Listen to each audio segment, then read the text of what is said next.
Hey Waffle Gang, I do hope you are well. My name is Mark and today we're checking out some more relationship stories, and if you do love a Reddit story, why not consider hitting that like, subscribe, maybe that notification bell too. Not sure why I always laugh when I say that. I just think I say it so many times you guys must be like, shut up Mark.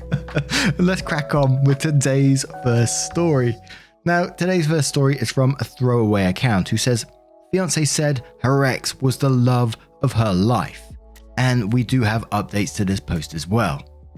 My fiancé, female 31, and I, male 33, got engaged in October last year and have been in a relationship for 5 years. Everything has been great, and I can honestly say that I've never met anyone who comes close to her. She's absolutely been the love of my life.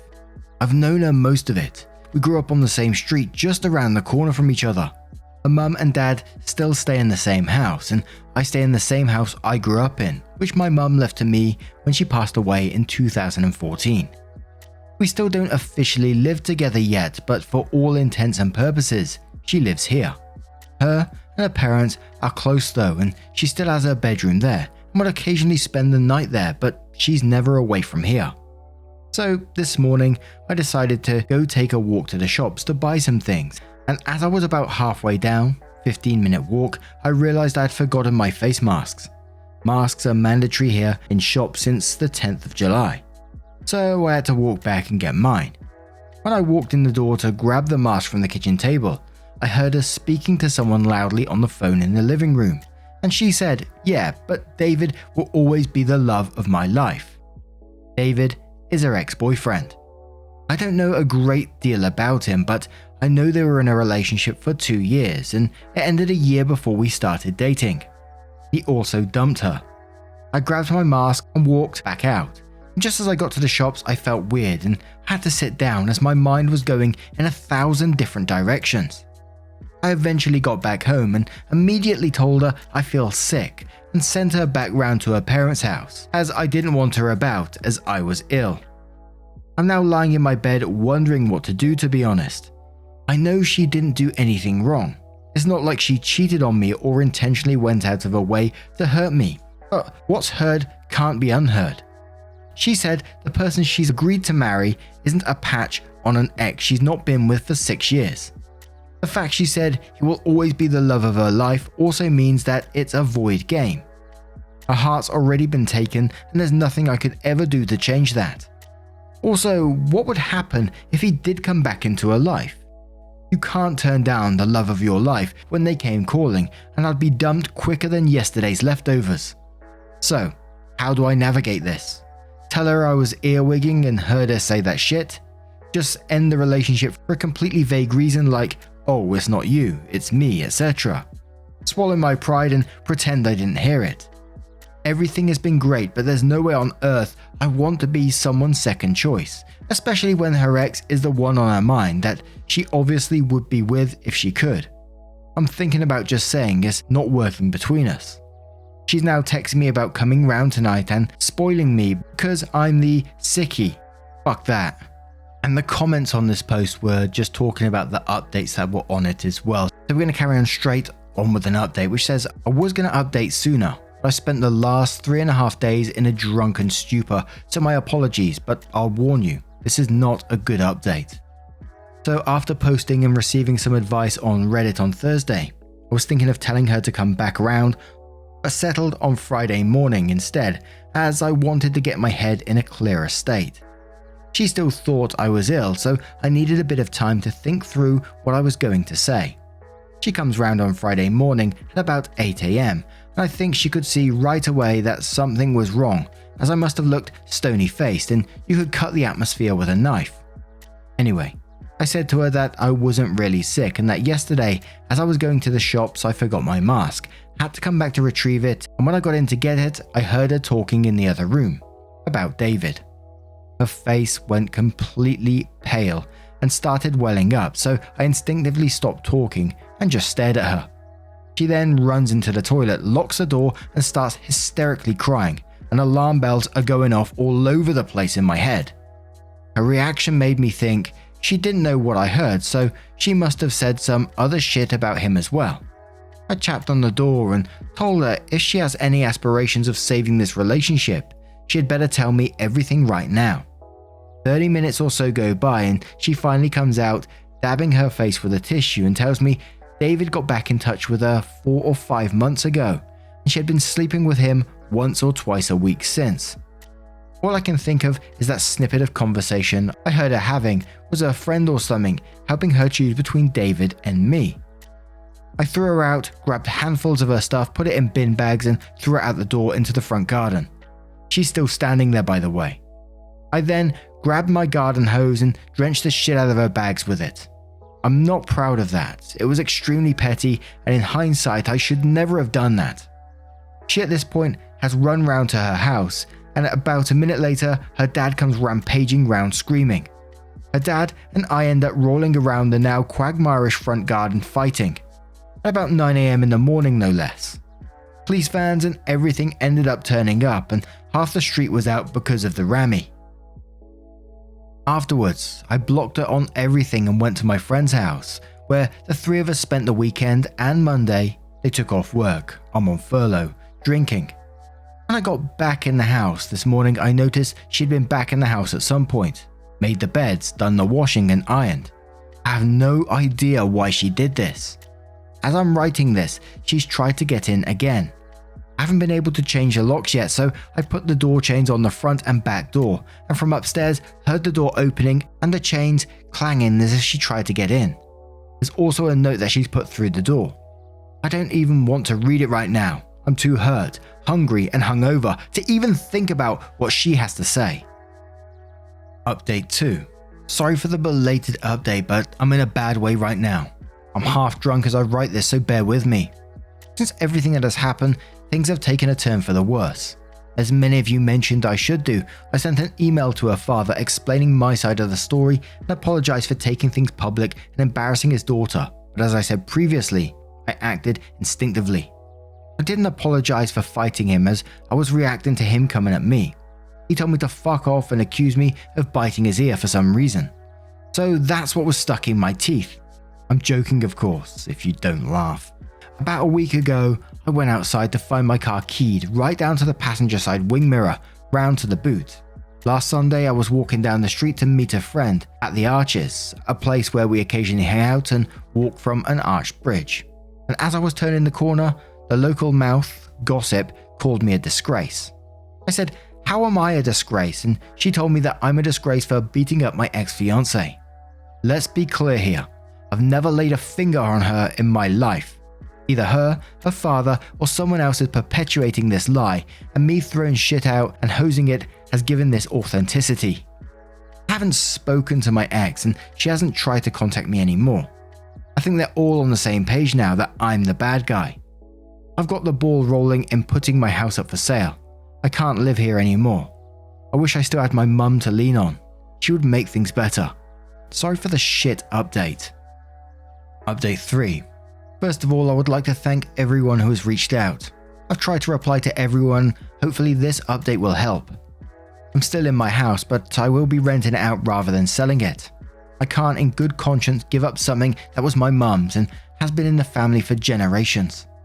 I've spoken to the father and I understand why the family circled the wagons, but to throw me under the bus so brutally was genuinely ridiculous.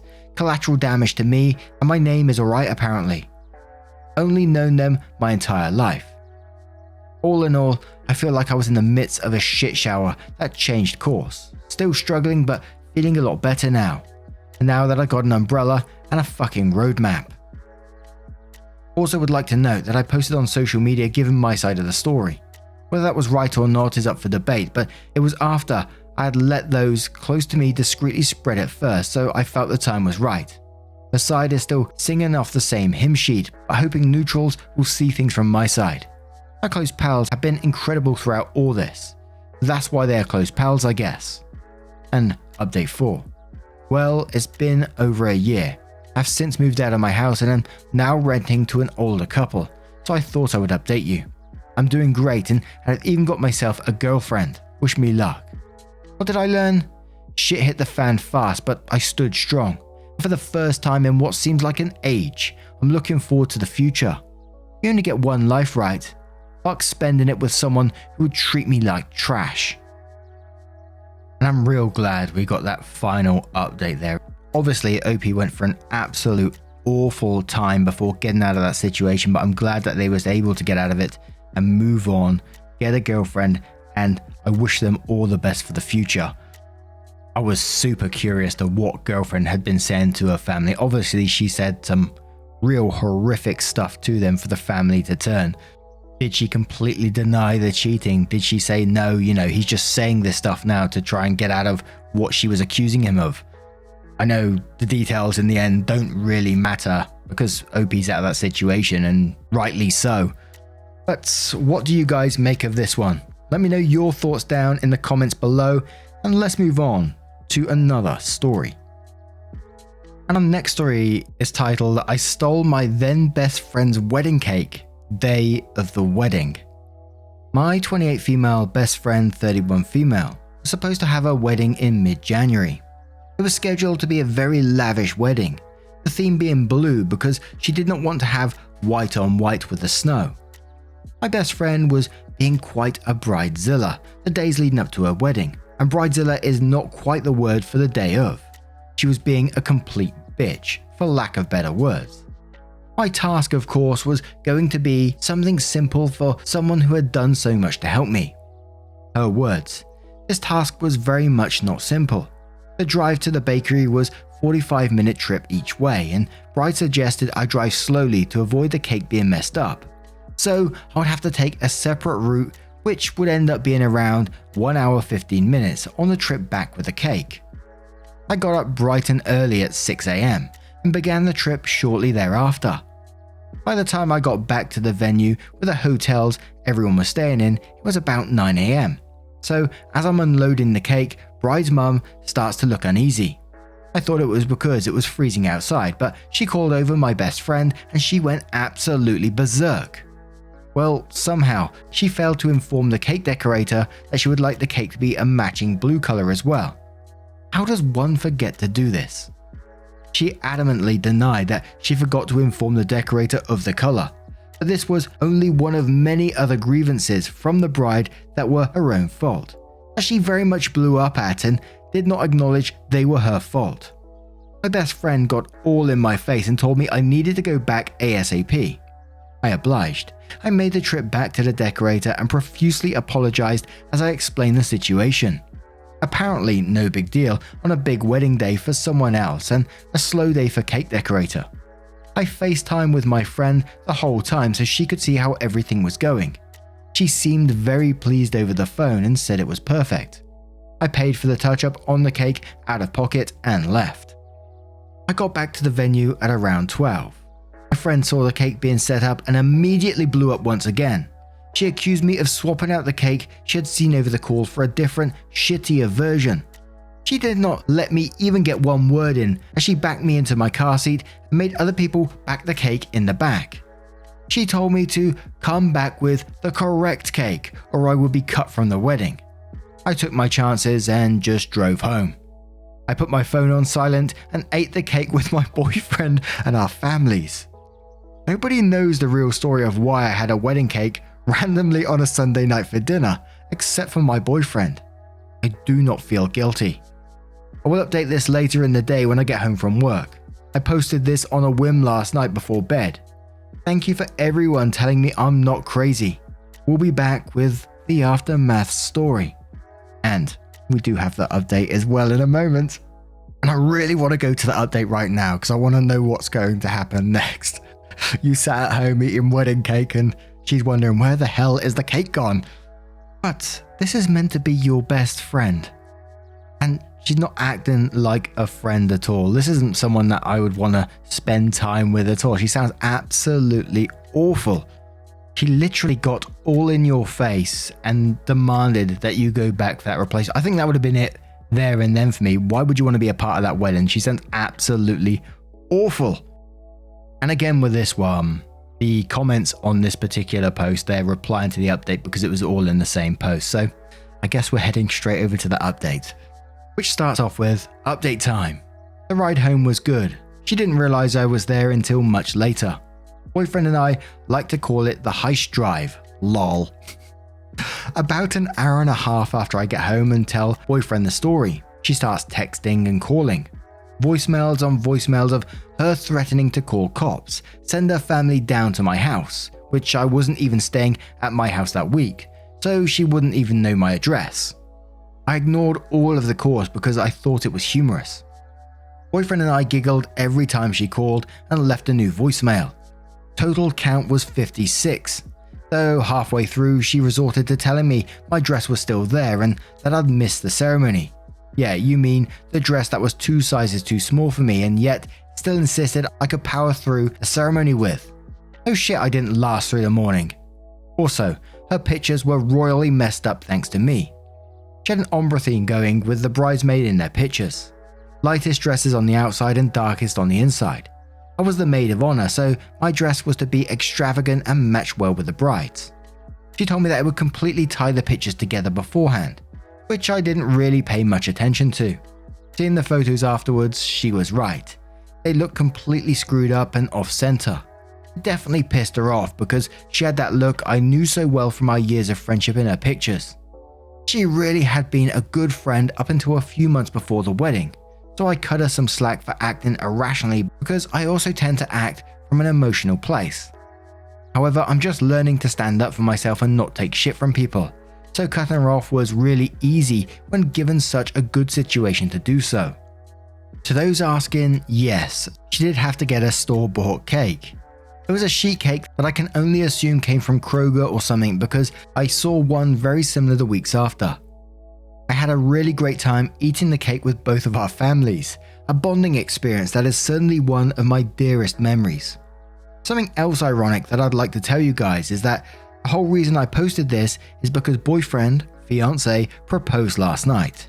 Completely reminded me of the situation, and I'd like you to all know I'll be much more considerate when my big day comes around. I guess I should be calling boyfriend through this fiancé, but it is still weird. He thanks you all very much for the kind comments and wants to also let you know that he thought she was a bitch the whole time. Guess he really does know best. If I've missed anything or you have any questions, I will be responding in the comments. Thank you all for the validation in my wrongdoing. I gotta say it because I had a little chuckle towards the end there when she said about, she bought a store-bought cake. All I could think of was Colin the Caterpillar. Which I know it won't be, but my mind runs off in weird and wonderful places. You know that. That cake is like a pretty famous birthday cake in the UK that you can get from various stores. They all have their own versions now and stuff like that, but it would have been great to see that there. I'm very surprised you didn't try anything, even if it's possible, legal with the cake because you took the cake. I know you paid a portion of it because you had to have it redone and you paid that out of your own pocket. But she sounds like the type of person to chase you up on that kind of stuff. I'm glad she didn't though, and you got to enjoy a wonderful cake. That must have been a great evening. I'm so hungry for cake now. I'm going to finish this video with one more little wholesome story from Age of Women, who says, a few years ago, I was experiencing deep depression. My life was a mess, my apartment was a mess, I was a mess. For a moment, I decided to just go to the park and sit for a while, as I was really at the end of my rope and had zero idea on what to do. Out of nowhere, a kid, possibly about 3 or 4 years, comes and hands me 3 yellow dandelions and runs back to her mum. I don't know why, but I always remember that. That day I went home and cleaned my apartment and made it more tidy. I wouldn't say that my life miraculously changed, but I will say that one moment of kindness that neither the kid nor the mum probably remember was one of the most memorable moments in my life. Oh, dearie me. OP goes on with a comment below that one which says, because someone asked, I wonder if that kid does remember, and OP said, when I look at it now from their perspective, I believe it was extremely insignificant. It was like that random nice thing that you do for someone without even thinking about it and moving on. I remember I had my head down, feeling hopeless. I felt a light tug on my arm and noticed 3 yellow dandelions being held by a tiny outstretched arm and a smiling face. I took them, thanked her, and she ran to her mother's hand as they walked away like nothing important happened. But it did. There were so many other people at that park, but somehow the kid gave them to me. Because of that, I always make a point of showing kindness to people whenever I can. You never know what it means to someone. And I feel like I say it every single time when we cover these wholesome stories, and it is just that small act of kindness that can change somebody's life for the better. It's not always the case, but like in this particular one, 3 dandelions from just a little person going about their life being the happy little soul that they are. Passed on them 3 dandelions and changed Opie's life and created a memory for them forever by the sounds of it. And I think that's absolutely wonderful. But what do you guys make of today's collection of stories? Let me know your thoughts down in the comments below. As always, I would love to hear them if you have a moment of your time. And just thank you. And hopefully I will see you in the next one. Take care and much love. Wake up, get up, stretch my legs, eat some breakfast, milk and eggs, brush my teeth up, wash my face, throw my clothes on, start my day. Wake up, I can smell the smoke from the bacon. Let's go, see the sun shining from the windows. Okay, I know that today